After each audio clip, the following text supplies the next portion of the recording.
Hello viewers. First year की हम first chapter solve करेंगे हीट टेस्ट टू। ठीक है ना।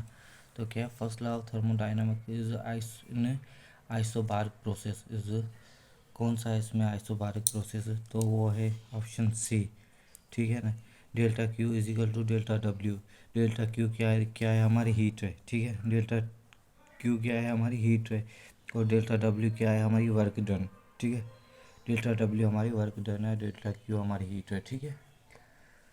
उसके बाद क्वेश्चन नंबर क्या होता है, उसके बाद क्वेश्चन नंबर क्या है हमारा सेकंड।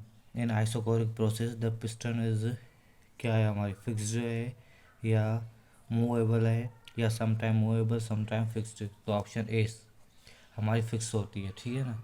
उसके बाद क्वेश्चन नंबर 3 है हमारा first law of thermodynamic is statement of, क्या है हमारे फर्स्ट लॉ में क्या होता है? Law of conservation of mass, law of conservation of energy.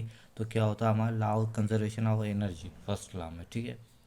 उसके बाद जो law of conservation of energy means energy क्या होती है? ट्रांसफ़र होती है या कन्वर्टेड होती है, बट भी डिफरेंट फॉर्म में। ठीक है। उसके बाद क्वेश्चन नंबर 4 क्या है हमारा first law of thermodynamic is isochoric process is, isochoric process में। ठीक है। तो क्या होगा हमारा डेल्टा क्यू डेल्टा डब्ल्यू, ये तो नहीं होगा हमारा, तो ऑप्शन क्या होगा? बी हमारा होगा। ठीक है। Delta Q is equal to delta U plus P delta V. ठीक है। पी हमारा क्या है? प्रेशर है। वी हमारा क्या है? वेलोसिटी है। ठीक है ना। उसके बाद डेल्टा क्यू तो आपको पता है। ठीक है, हीट है। और डेल्टा यू हमारी क्या है? चेंज क्या होती है? इंटरनल। ठीक है, एनर्जी। उसके बाद तो इसका ऑप्शन 4 का क्या होगा? ऑप्शन बी होगा। ठीक है। उसके बाद क्वेश्चन नंबर 5 है हमारा प्रोसेस आइसोकोरिक प्रोसेस। ठीक है। अब इसमें आइसोकोरिक प्रोसेस कौन सा है? Adiabatic process, isothermal process, isobaric process या आइसोकोरिक प्रोसेस? तो क्या होगा हमारा? हमारा होगा बी, आइसोथर्मल प्रोसेस। ये आइसोकोरिक प्रोसेस जो है वो आइसोथर्मल प्रोसेस। उसके बाद क्वेश्चन नंबर 6 है हमारा P V graph in isochoric process. अब वो क्या होता है?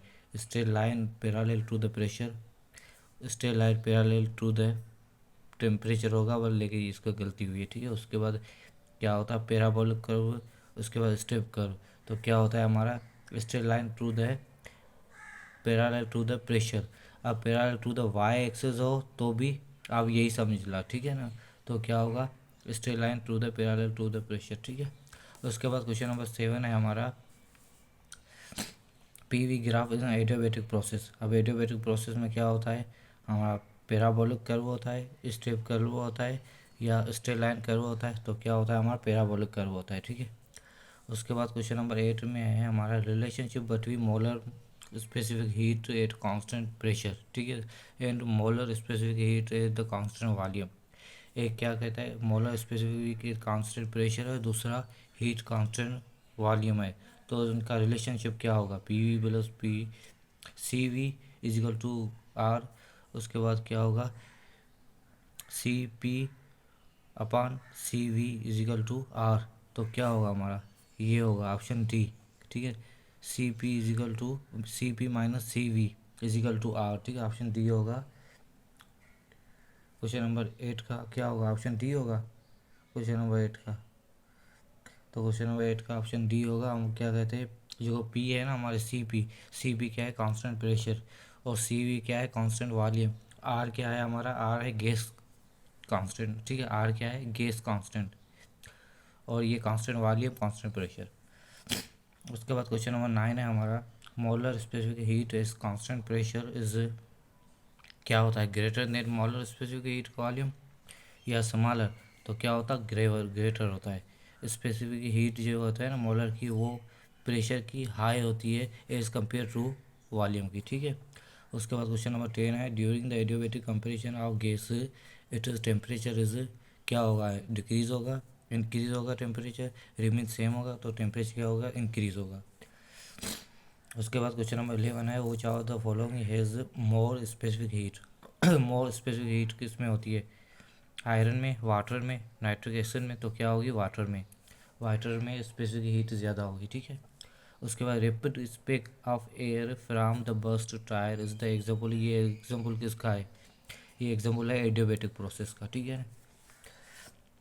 उसके बाद क्वेश्चन नंबर 13 है heat engine is the form of, क्या है हमारा? Heat engine perform 200 जॉल of a work in each cycle. क्या कहता है, वर्क परफॉर्म करता कितनी कहता है 200 जॉल हर साइकिल में, एंड रिजेक्ट 800 जॉल, 800 जॉल रिजेक्ट करता है टू द सिल्क। ठीक है, अब इसकी एफिशिएंसी कह रहा है क्या होगी, तो क्या होगा, हम कह देंगे W अपन क्या होता है Q।